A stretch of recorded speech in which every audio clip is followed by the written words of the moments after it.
to show support for the king. Pub names had barely changed for hundreds of years.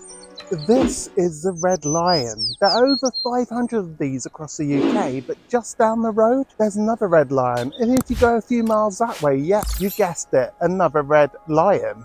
Why? Well, the answer takes us through royal propaganda, medieval illiteracy, and the surprising way pub names had barely changed for hundreds of years. Pub names aren't just random, they tell a story, and more often than not, they go back to the monarchy. Take the Red Lion, for example.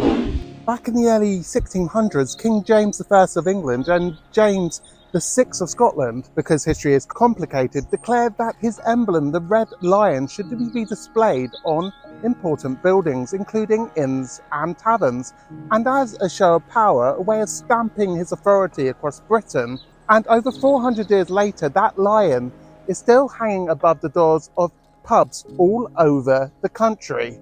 Then there's a White Hart, which goes back even further to Richard II, whose personal badge was a white stag. If you were running a pub in the 14th century and wanted to stay on the king's good side, calling it the White Hart was a pretty safe bet. But not all pub names were about loyalty. Some were about survival. The Royal Oak gets its name from an actual tree where Charles II hid from Oliver Cromwell's army during the English Civil War. After the monarchy was restored, pubs were renamed the Royal Oak to show support for the king. And just to make things even more confusing, when there was a change in power, some pub names changed with it. The King's Head was popular under one ruler until the next one came along and everyone suddenly preferred the Queen's Head instead. Of course, for a long time, most people in Britain couldn't read. So instead of words, pubs had signs with pictures. If you saw a crown, a lion, an oak tree, or ship, you knew exactly where you were going. And that's why we still have names like the Bull and Bush or the Goat and Compass. Some of these came from misheard phrases. The Goat and Compass, that was originally God encompasseth us,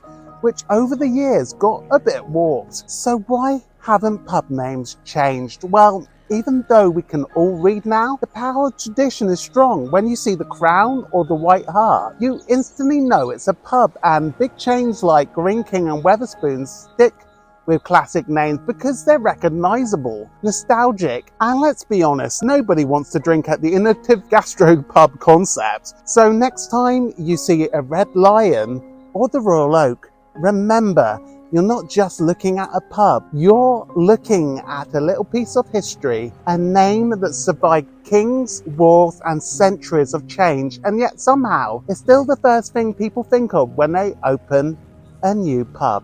And if you ever get lost in a British town, just find the Red Lion. There's bound to be one nearby. Thanks, why not watch this next? Thanks for being here, and see you soon.